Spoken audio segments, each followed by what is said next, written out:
Good afternoon, artists. Welcome to CCI's Business of Art Sampler Platter. Today's topic is pricing with ELAINE GROGAN LUTTRULL, and I am Allison Wiper, Artist Knowledge Manager at the Center for Cultural Innovation. Just as folks are coming in, just want to remind folks that we are recording, and we're going to be uploading this video to CCI's YouTube channel, which is at CCI_arts. So you're welcome to turn your camera on or off during the presentation. We will be spotlighting Elaine once she gets started. And feel free to drop any questions into the chat as we go, and we'll keep an eye on that. The Center for Cultural Innovation was founded in 2001 to promote knowledge sharing, networking, and financial independence for individuals in the arts. Our signature program, The Business of Art, is designed to enhance the business skills of artists and entrepreneurs working across the creative disciplines. Taught by art business leaders with both commercial and nonprofit experience, the Business of Art curriculum is rooted in the idea that your art business is driven by two elements: your core values and the people who value what you do. Participants learn key concepts involved in goal setting, business models, marketing and self-promotion, money management, legal issues, strategic planning, and project financing, which is what we're going to be talking about today.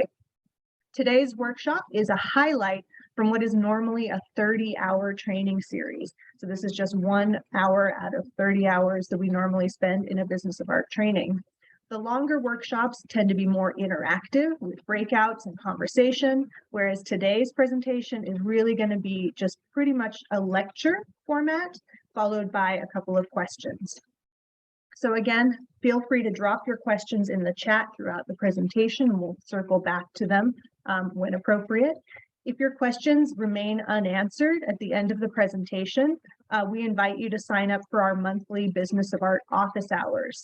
Our March 29th office hour is now sold out with a wait list, but the next one will be held Wednesday, April 26th at 12 noon Pacific time. And I'll drop a link to the Business of Art office hours into the chat if folks want to check that out. All right, so you can learn more about CCI, view upcoming workshops and also grant opportunities, and purchase the Business of Art workbook that looks like this at cciarts.org. And if you are interested in that and our annual 10-week Business of Art workshop series, that will take place from September to November 2023, and registration will open probably in the summer, maybe early summer.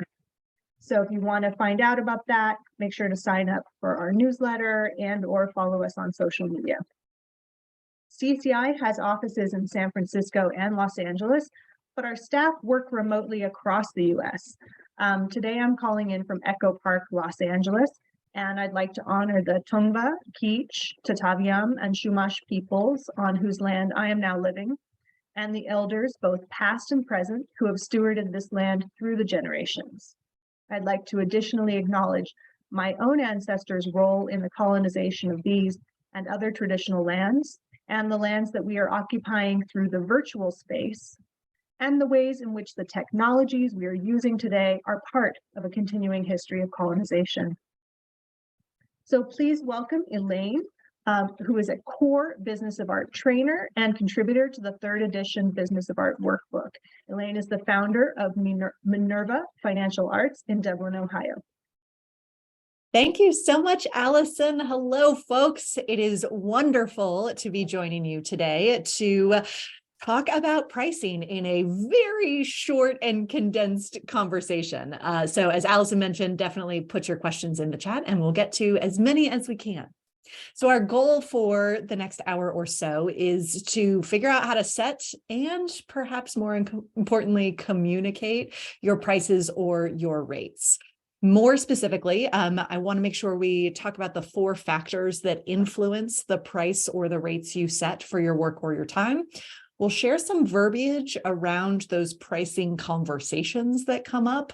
And of course, we'll answer your questions as well. As Allison said, I'm Elaine. I use she, her pronouns, and I am joining you from Dublin, Ohio, which is Kashkashkia and Hopewell Indigenous and Cultural Lands. I am a CPA and a personal financial specialist, but all of this information is being provided for educational purposes only and is not intended to be used as tax, legal, or accounting advice, but you probably knew that. So I wanted to start with a question that came in from someone as they were registering. And the question sort of got at some of the heart of what is difficult about this conversation, which is thinking about having the confidence to charge an appropriate rate, a respectful rate, a rate that captures your experience and skills. And so as we think about sort of things that influence your confidence, certainly there's an element of knowledge building, right? Understanding of the ecosystem, knowing what rates are and could be appropriate for what you're doing.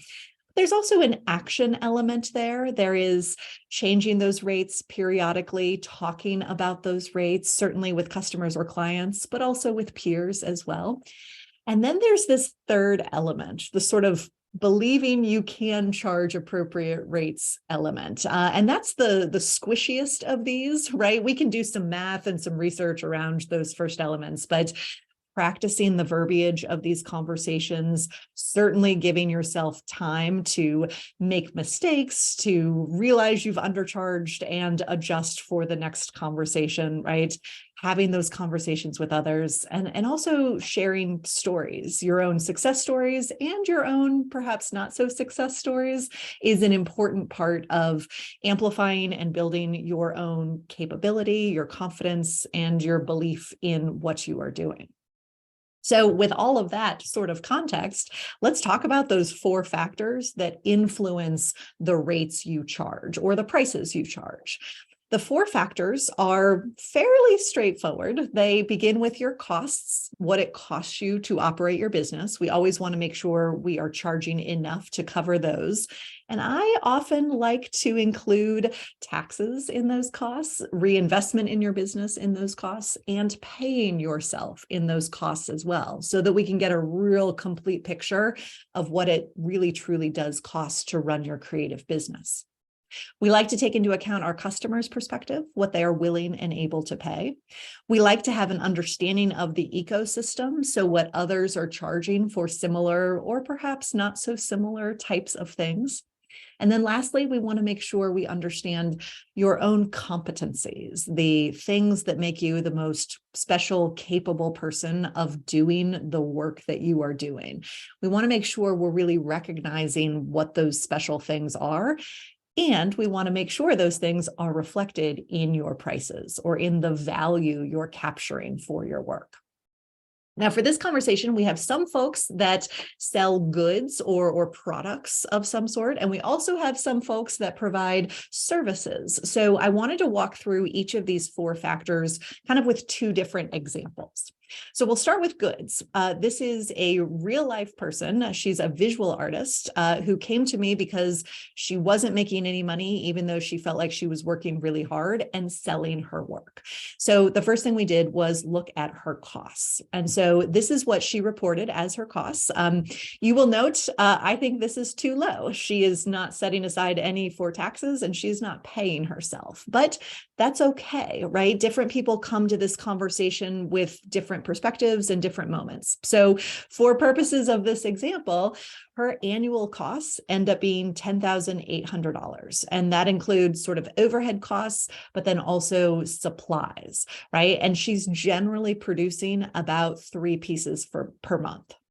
So when we start by just kind of breaking down the math, what we figured out is that she needs to sell everything she's creating, 36 works a year, for $300 each, just to cover her costs. And I will share, she was very excited about this because she had been selling works for $150 each. And so clearly that is not going to be enough to cover these costs that she had. So for her, simply getting an understanding of the costs was enough to, in effect, double her prices.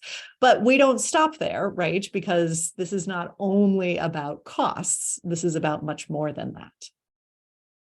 For our services example, this is a little bit more of a hypothetical because this person hasn't actually started booking work yet, but they're thinking about it. They're putting together some numbers and a little bit of a business plan.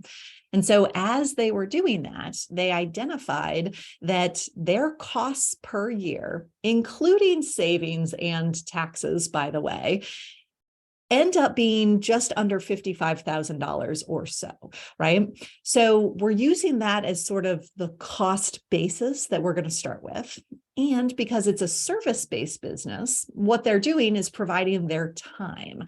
So we had a conversation around how much time they really wanted to spend doing work, right? So they landed on 1,440 hours per year. And we got that by saying they wanted to work about 30 hours a week for 48 weeks per year. They wanted at least 4 weeks of unpaid time off that they were going to have.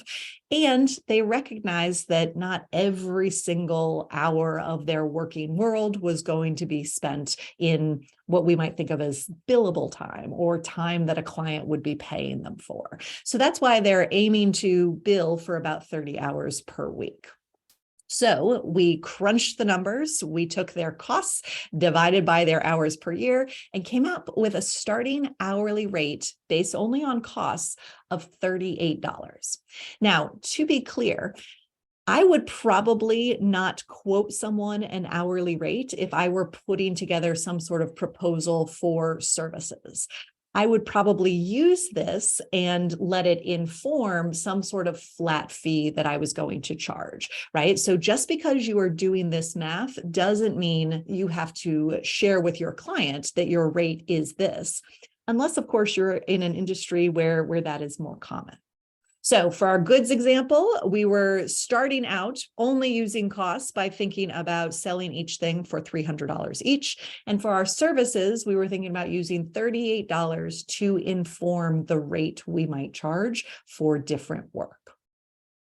But at this point, you might find yourself realizing you really don't have a good sense of your costs, or at least when I chat with folks, sometimes that is a barrier they bring forward.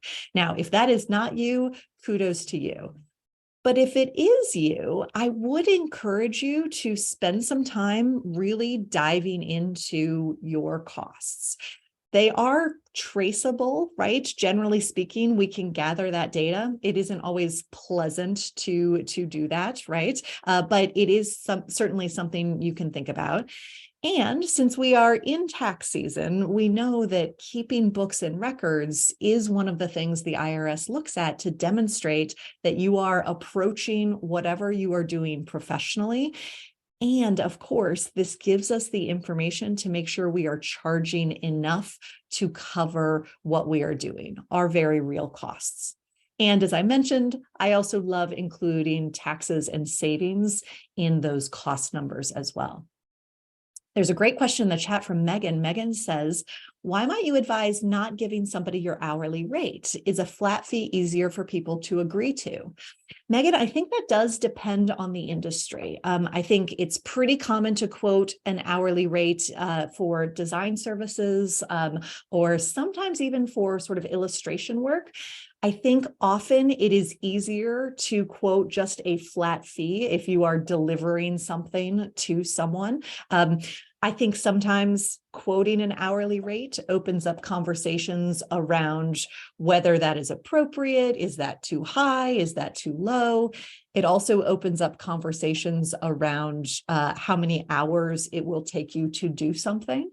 So for example, if you are very efficient at something and you can do it very quickly, you might still charge for kind of the value that you're delivering, even if you can do it quickly. So, I think sometimes it can be helpful to quote based on an hourly rate, especially for out of scope work that you might be doing. But I tend to lean a little bit closer to flat fees. And then if I have some efficiencies, I just get to benefit from those. Great question, Megan. So, sorry, before I move on, Tara asked in the chat, could I explain what I mean by factoring taxes and savings when factoring a price or how to do that? Yeah, absolutely, Tara. So let's pretend, and forgive me, Tara, I'm not sure what your artistic discipline is, but let's pretend, oh, you're a dancer. Beautiful. So I might look at like a fee for service kind of model for that. And let's pretend someone is asking you to choreograph a piece and then perform it, right? So you factor in your costs, you know what it's going to cost to license the music and get the attire, get a new pair of shoes, of course, rehearse, bring in sort of all those costs we can think about. And maybe you realize the costs that for this particular project are $1,000. I'm just making that up, right?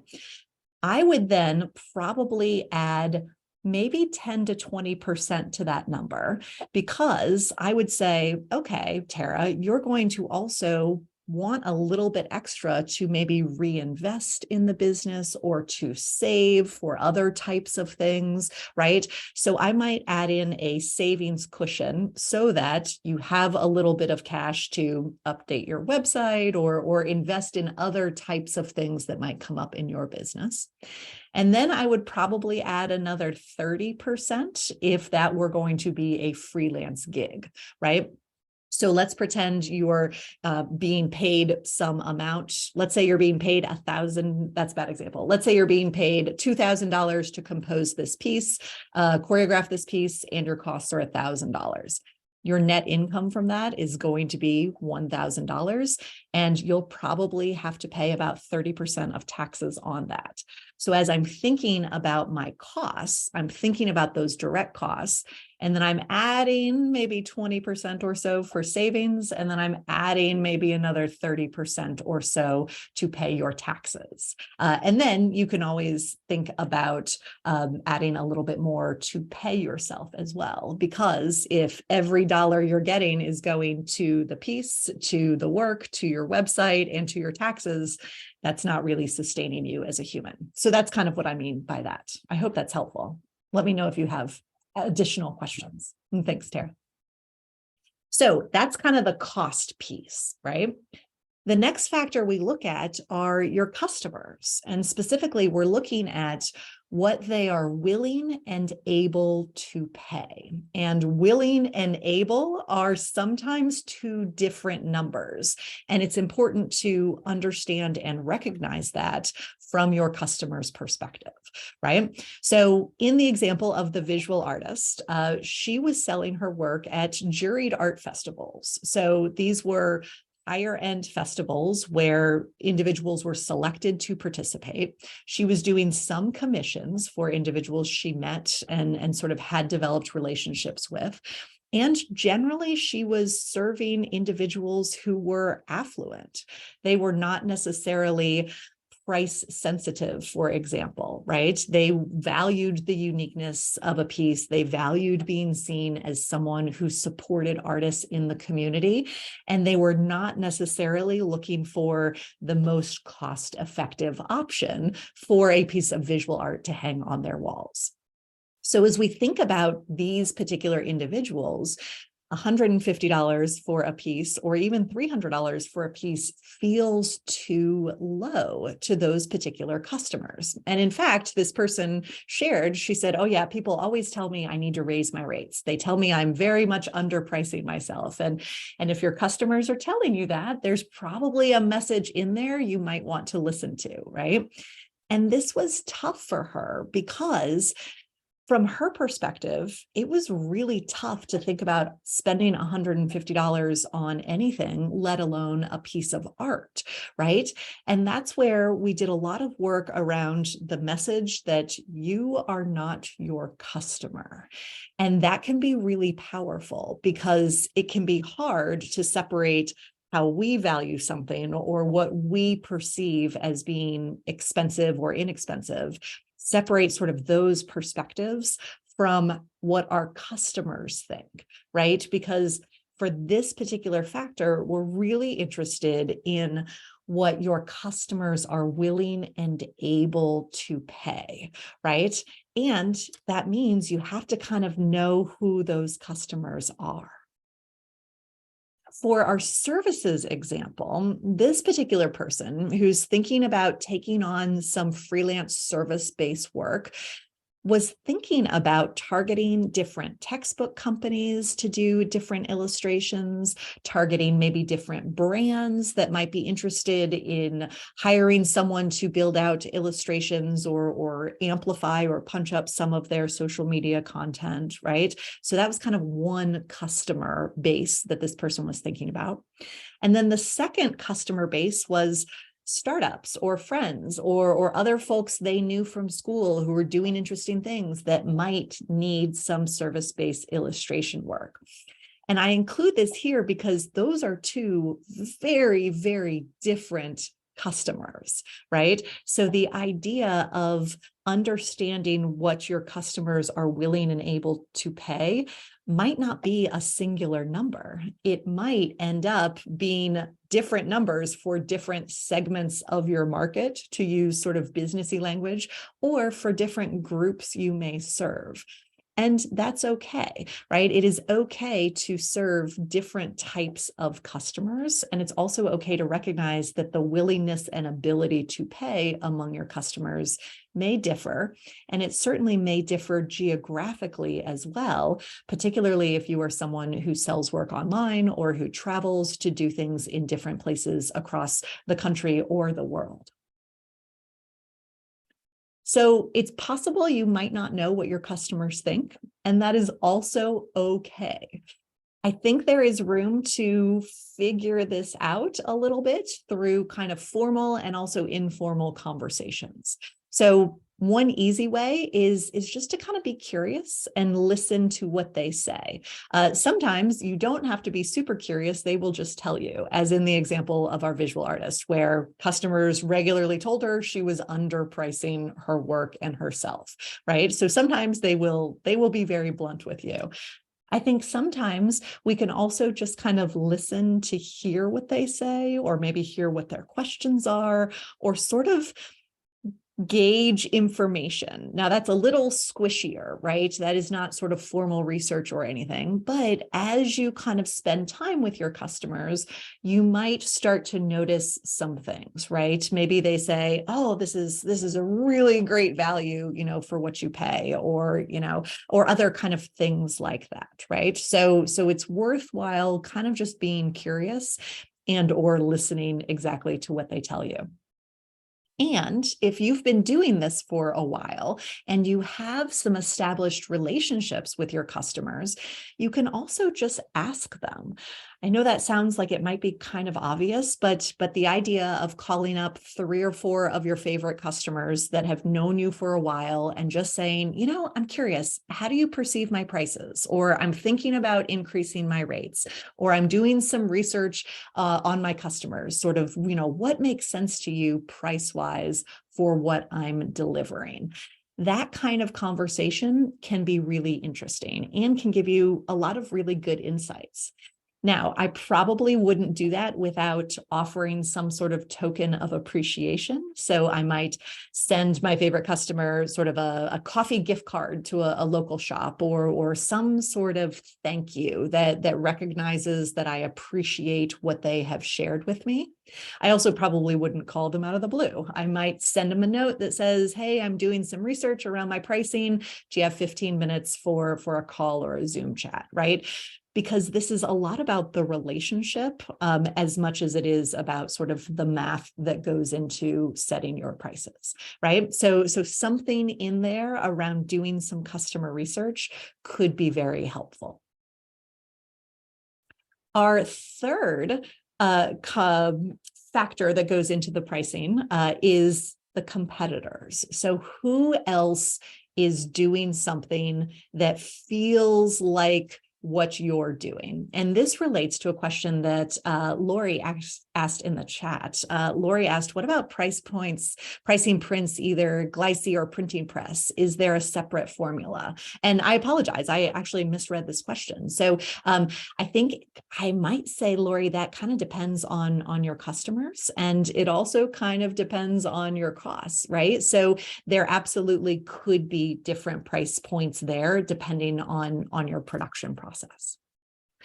In the example of our visual artists, as this person was chatting with her customers, I encouraged her to ask them what other art they purchased. And that's a really interesting way to sort of understand who others in your field might be. You might know exactly who some other artists are or other folks who are doing things that are similar to what you're doing. You might also collaborate with them regularly. They might be your best friends. You will probably cross paths with them, right? There are really positive and productive relationships and conversations that can come from there. But it's also really interesting to understand who your customers perceive as your competitors. And asking the question, what other art have you purchased lately, is a really interesting way to kind of get at that. And what this particular visual artist learned is, not surprisingly, these individuals were spending a lot of money on art, right? So they were regularly commissioning things, they were buying things through galleries, they were buying mid-priced art or so, with way more zeros than what this person was including in her prices. So if her customers are perceiving these rates as her competitors, there is a math argument that this person does have room, based on what she's hearing from her customers and the overall ecosystem, to nudge her rates upward. And by nudge, I mean increase them fivefold, from $300 to cover her costs to about $1,500 each, right? Now that is clearly a huge jump because she was wildly underpriced to begin with, right? So there's some psychology about increasing slowly instead of making that kind of major jump. But everything she's hearing is that the marketplace can support $1,500 for her paintings, right? So the idea of doing that competitive research is really interesting. For our services example, this became quite a bit easier with the passage of the law in California that now requires all companies to include a salary range with job postings. So if you are a service-based creative person, you can probably find a job posting that has a salary range somewhere with it. New York City passed a similar law in October of last year, and California's went into effect on January 1st, right? So you do not have to be based in California or New York City to use this as part of your research. And for this particular individual, they pulled 3 job postings. One was for Lisa Frank as an illustrator, and that range was posted at $20 to $50 per hour. And remember, their cost-based rate was $38 an hour, so kind of squarely right in that range. There was a posting for a Disney storyboard illustrator that was quoted at $59 to $69 per hour. I also appreciated that this was a more narrow range. Sometimes we see the ranges posted and they are almost too big to be useful, but $59 to $69 per hour for a Disney storyboard illustrator is a really useful data point, right? And that is substantially higher than $38 an hour. And then they found a posting for a mobile game illustrator. And this posting was not quoted as an hourly rate, but rather quoted as a salary, $75,000 per year. So as we're gathering this information, we don't want to just take the information, right? We want to do a little bit of extra math with it, similar to what Tara was asking about earlier, right? Now, I'm pretty sure the Lisa Frank illustrator position was a contract position, but these other 2 were employee-based jobs, which means your employer is paying some of your Social Security and Medicare taxes, and they are also probably contributing to your retirement account, maybe providing health insurance, or at least giving other benefits that enable you to access some of those things.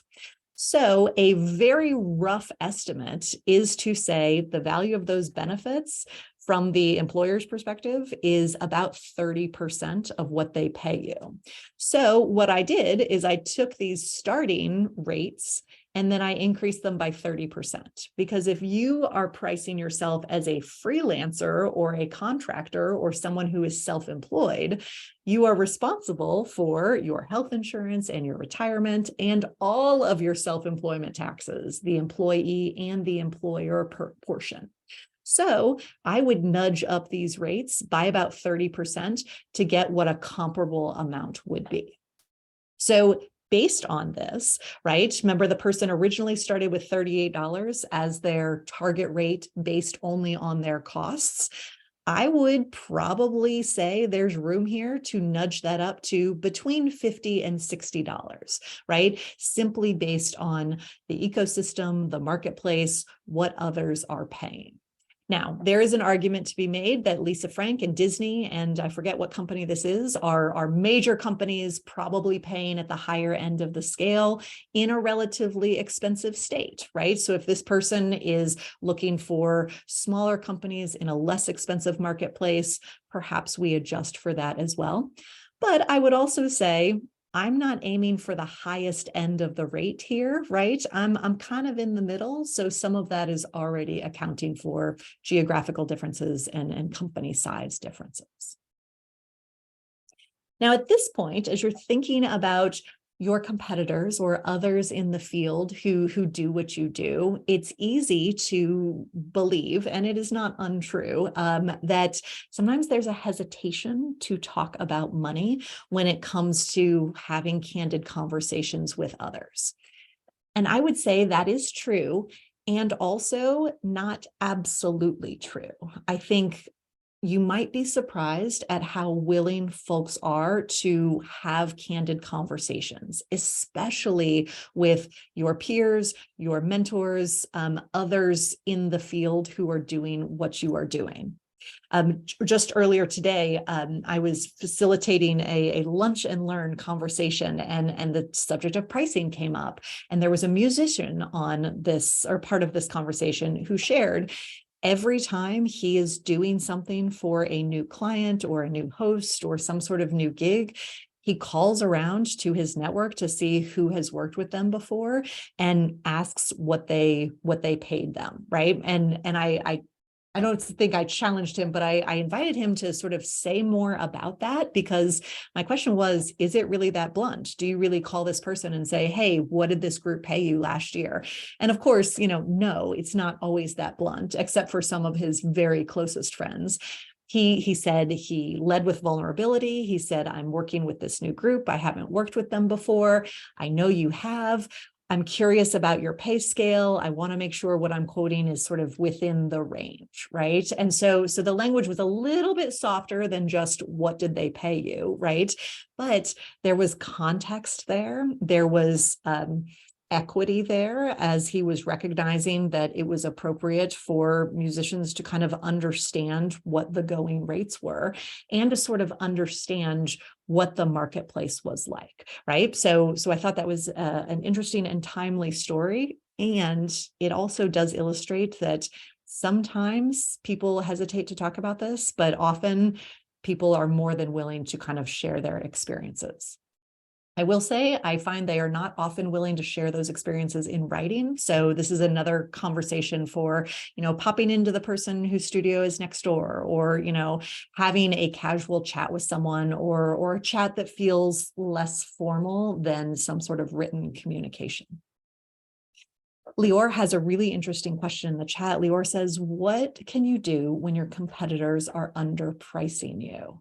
And Lior, that is a really, really tough part of this particular industry, meaning the arts more broadly, right? Because there are often people who are willing to undercharge, and that drags down kind of the market rate for everyone. So what I would say is recognize a couple of things. Number one, they might not really be your competitors. They might be hobbyists. They might be individuals who are doing something for fun instead of professionally. They might not really be your competitors, although they certainly could be perceived as your competitors by your customers. So the second thing I would add, building on that, is that your competitors are only one factor as part of this analysis, right? So if there are competitors or is a singular competitor that's sort of drawing the rate down, don't forget that your customers also value you as opposed to the cheapest option for some reasons, right? And we also think about the fourth factor, your competencies, right? Which helps distinguish you from someone who might be undercharging. I think sometimes too, undercharging is a very intentional pricing strategy. It's called a loss leader pricing strategy. It's not my favorite, although we see it sort of when you start looking for it, you'll notice it. And often this might come up at a grocery store. So let's pretend I'm running a grocery store and I say, okay, I'm going to buy some avocados and sell them to my customers. And maybe I'm going to sell avocados like 4 for $1. Now, depending on where you are, it probably is going to cost more than 25 cents to grow the avocado, to get it to the grocery store, to get it into the hands of the customer, right? But as the grocery person, I might intentionally take a loss on the sale of avocados. Now, why would I do that? Because I know very rarely will someone only buy an avocado. They're going to buy an avocado and maybe some chips to go with it, and maybe also some salsa and some prepackaged stuff, right? So I'm going to make enough on all those other related sales that person is making. I'm just using the avocado to kind of get them in the door. So I think there is some intention that can go there. So maybe, Lior, I don't know if it's worth a conversation with your competitor to see if that's what they're doing, or if they're just undervaluing themselves or not really knowing what they're doing. But that could be interesting to try to understand as well. We see this with razor blades as well. That's the other sort of classic business school example, right? Where it's really cheap to buy a sort of razor, and then the companies make all their money from the razor blades they sell you to go into that razor, right? Same thing with ink cartridges in printers. If you have one of those and print anything ever, right? The printer itself used to be very cheap, and then the companies make their money from the ink. So, I think there's room to maybe approach that person with empathy. And there's also room to say, I can't believe that person isn't charging enough. Thank goodness I am different and approaching this professionally. Mira has a question before we move to that fourth factor. Mira says, besides checking job postings, are there any open databases that you would recommend checking for artist pay with experience included? And Mira says they're a dancer/director. Really great question. I really like Wage, WAGE. They have a fee calculator that runs the gamut of artistic disciplines. Their work is rooted in pay equity, so they really lean into transparency.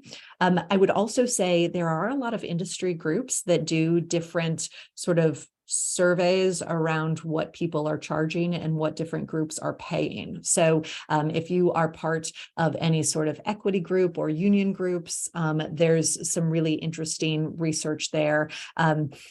This is maybe going back in time, and forgive me, Mira, I'm not sure what type of dance you do, but Point Magazine used to do an annual sort of survey of what different companies were were paying their dancers, and what people were making from different freelance things. So if there are resources like that, that could be interesting to check out. And Allison just posted a database from Freelancing Females that's a rate transparency database. So, there are some sources out there. You can also look through, social media threads. Reddit is a really good place to ask some of these questions. And it's amazing what people will share behind the veil of an anonymous handle. The fourth factor, as we're thinking about pricing strategies, are your competencies. So this is how we remind ourselves and perhaps others of all the really powerful skills we bring to the table. All of the things that distinguish us from competitors that might be undercharging us, and all of the things that are the real reasons our customers value what we do. they don't value what we do because, we spend money on supplies. They value the transformation of those supplies into a work of art, or they value the experience of watching a performance or receiving the expertise from our services, right? That's what people are valuing, right? So understanding the things that make you the most special, capable person of doing the work you do is useful and interesting, right? It's also affirming from a human perspective, but it's worth kind of making sure those special competencies are reflected in your rates. So for a visual artist, not surprisingly, this person was going above and beyond and over delivering, right? So in addition to her customers saying you should be charging more, they were also saying you should be charging more because of these extra things she was doing. Certainly everything was personalized, particularly for the commissions, but she was also creating these process books that she would share with folks as they commissioned work from her, right? So that means a wealthy individual who commissions a piece to hang on the wall also gets some sort of little coffee table booklet that shows the creation of the piece and the works in process and the inspiration behind it. Snippets from conversations would be included in there. It's a really sort of personalized piece that goes along with the work. I've seen furniture makers do this also in a really interesting way to sort of show the transformation from start to finish. And a lot of designers will do this as well. So that is something that adds value to certain customers. And the to certain customers thing is key, right? Because for this visual artist, they really value the uniqueness of the work, right? So the idea of being able to show this tangible thing to their friends, their family members, others who are seeing the work, that has real value for them. If your customers do not value that, then it's not really a value add, to state the obvious, right? So it's something you're doing and you're over delivering, but it's not necessarily going to be something that increases your rates. You want to make sure the competencies that you're including here are the things that are valued by others that nudge that price upwards. The math we did with this visual artist came out to estimating, and this is really just a guess, but estimating that all of these extra things added about $800 of value, right? So we landed on a place where she was going to charge $2,700 per piece, right? Which again is a huge increase from where she was. For our service-based example, this person again is earlier in their process. So their competencies are what they've heard mostly from professors and peers, but they need some more time to continue refining them. They believe they are capable and responsive, and they will approach all of these things professionally. And that sounds really obvious, except we all know that not everyone sort of leans into delivering things on time and meeting deadlines, right? So depending on your segment of the industry, that really could become a competency as well. And again, that probably nudges that rate to the higher end of the $50 to $60 an hour range. Now, sometimes, especially for folks who have been trained in the critique process, or for folks who are used to viewing yourselves through a critical eye instead of through a loving eye, it can be hard to identify your competencies.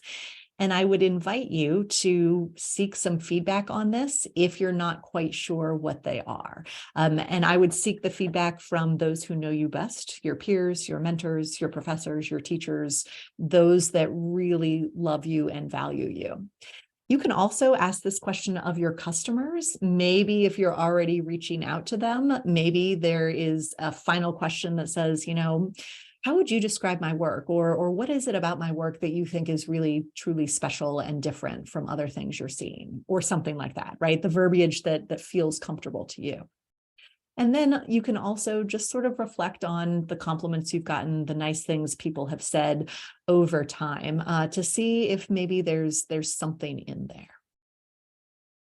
I'll finish the story here and then return. I know there are 2 questions in the chat. I'm excited to answer kind of quickly. But for the visual artist, even though 2,700 is where we landed with our brains, her heart wasn't there, right? And so she is in charge of what her rates are and what she's selling her work for. So she got comfortable getting to a place of $2,000-ish on average for her work, right? Which really changed her math dramatically, right? Which is quite an understatement, right? So she ended up no longer having to sell everything she was creating simply to cover her costs. All of a sudden now she needs to sell 6 works per year on average to cover her costs. And then anything beyond that is profit, which is good because she needs that profit to pay herself, to pay her taxes, and to save some money for herself long term. For our services example, we ended up in a really ambitious place, right? If this person is able to bill 1,440 hours a year at $60 an hour, they'll bring in $86,400, which is quite a bit higher than the almost $55,000 per year they were aiming for, right? So this gives them room to cover their business and human costs. It gives them room to save what they have planned on, which is 11.6%. And it gives them room to set aside 13.8% for taxes. Now, these were the numbers they were starting with. If it were me, I would say at this level, you probably want to nudge up this tax amount that you're setting aside. And I would probably be saving a little bit more here as well.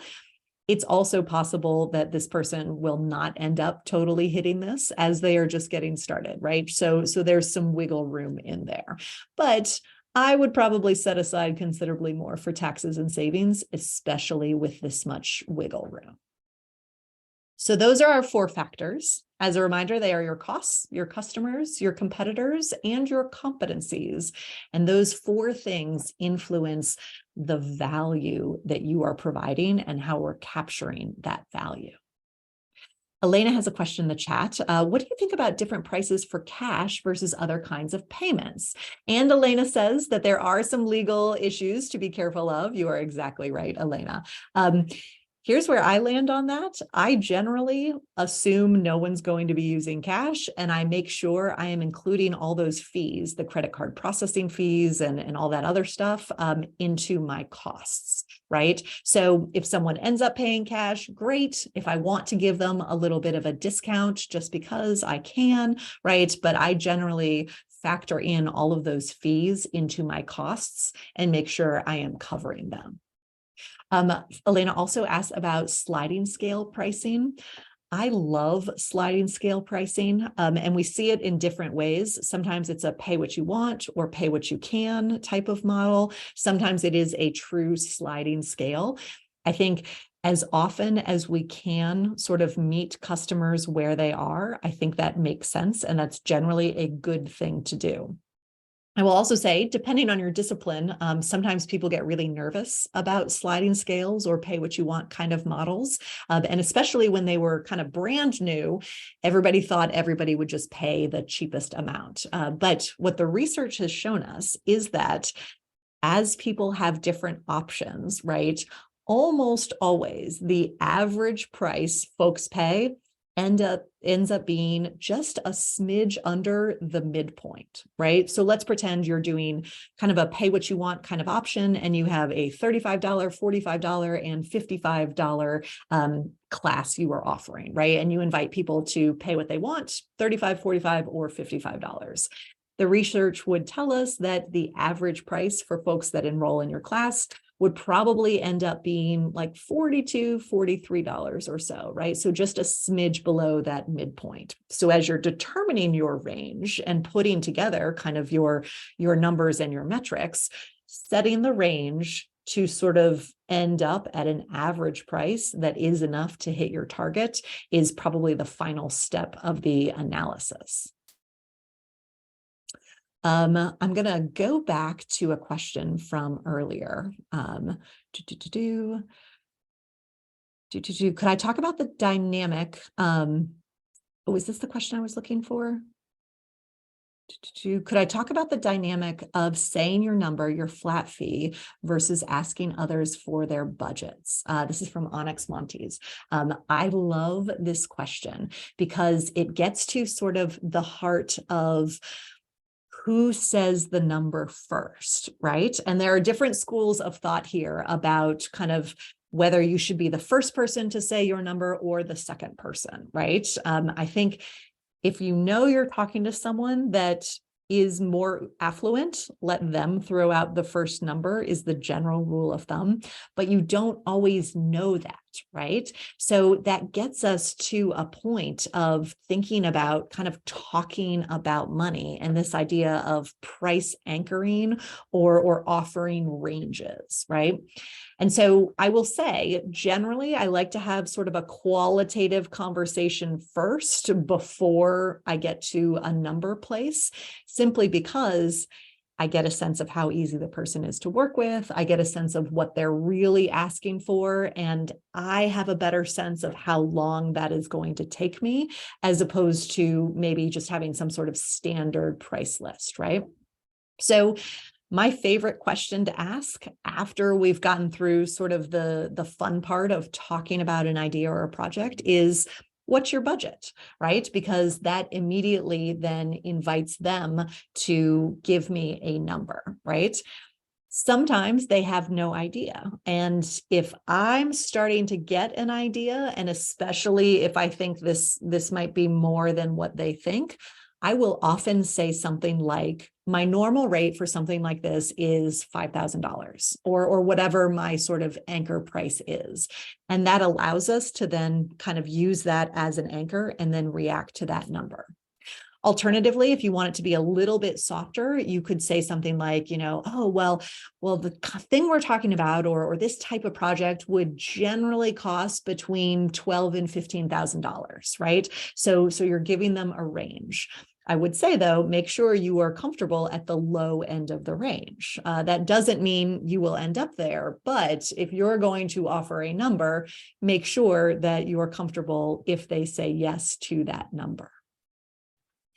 But then that also gives you room to anchor the conversation or have it anchored and then indicate your willingness to negotiate, right? So very often I will say, my normal rate is this. And quite as often, I will then continue and say, I'm happy to work with your budget, right? Especially if I want to do the project, I've gotten some good sense of the person, it's something that I'm really interested in. If I'm sort of like, take it or leave it, maybe doesn't matter if I do it or not, then I would just say, well, my normal rate for something like that is this. And then I would just stop talking, right?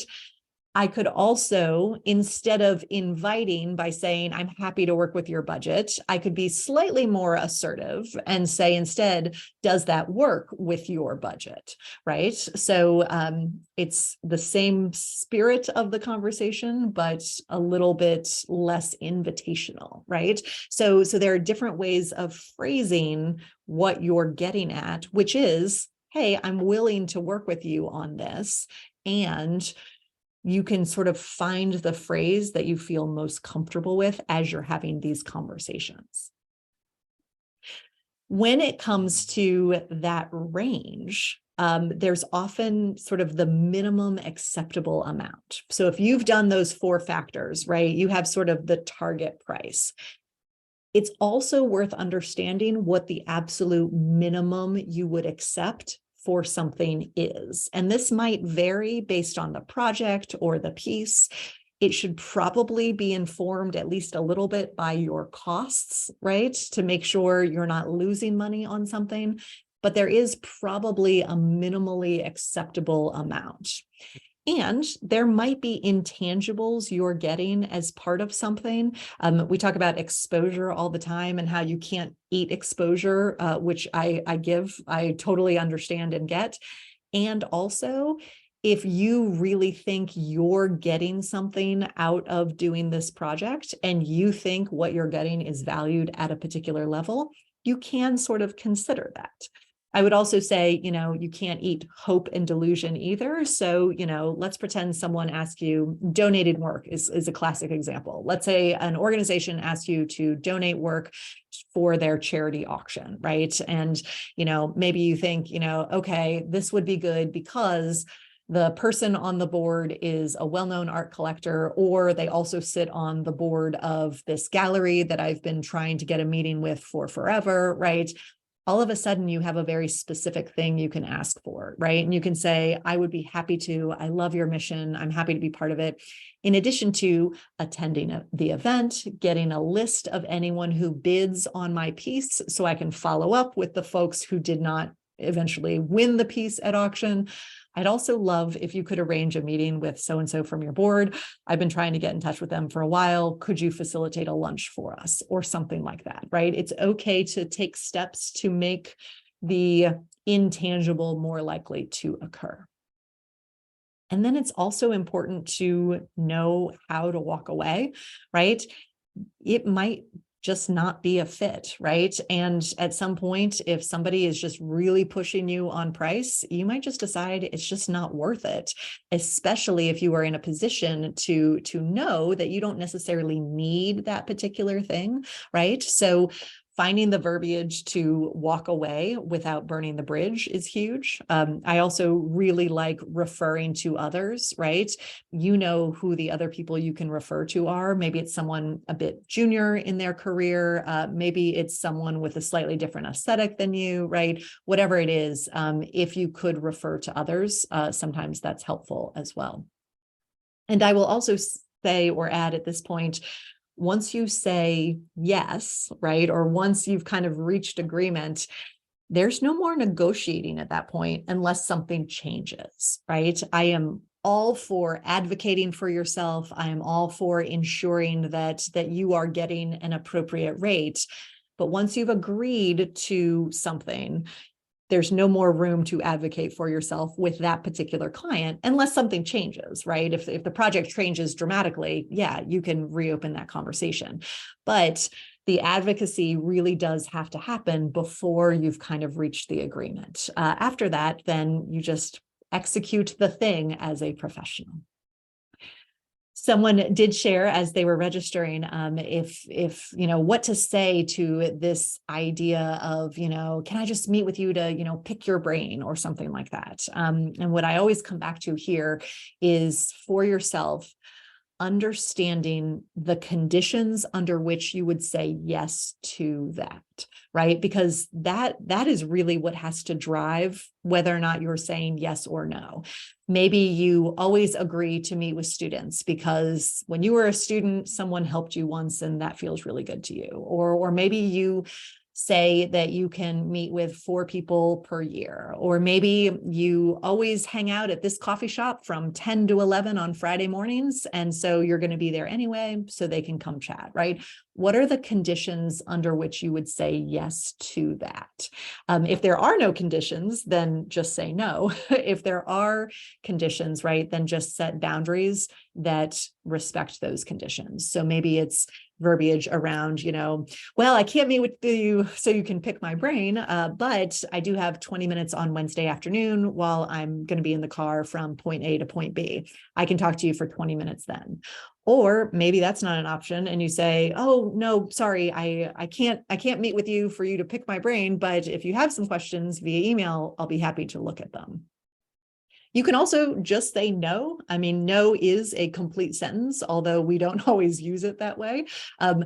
I fall on the phrase, oh, I'm so sorry, I don't have the capacity for that right now, but I hope our paths will cross at some point. And even as I was putting this slide together, I had to include an exclamation mark here, which is stupid, right? That is a sentence. It should end with a period, not an exclamation mark. And yet saying no made me feel like I needed to soften it with an exclamation mark, right? So, we are all working through sort of the process of how we say no comfortably and what that sounds like and feels like.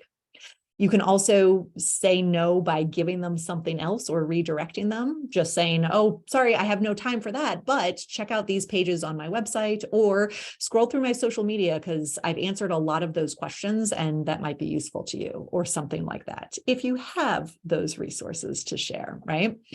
Or you could channel them into paying for that service if that's a service you offer, sort of saying like, wow, that sounds like a really official request. It sounds like you need a conversation with me or a coaching session or something like that. Here's a link where you can book that. So if that feels good, you can also channel them into a paid place. And I will shout out with Allison just put in the chat. Allison shared the phrase from Andrew Simone from Artist U.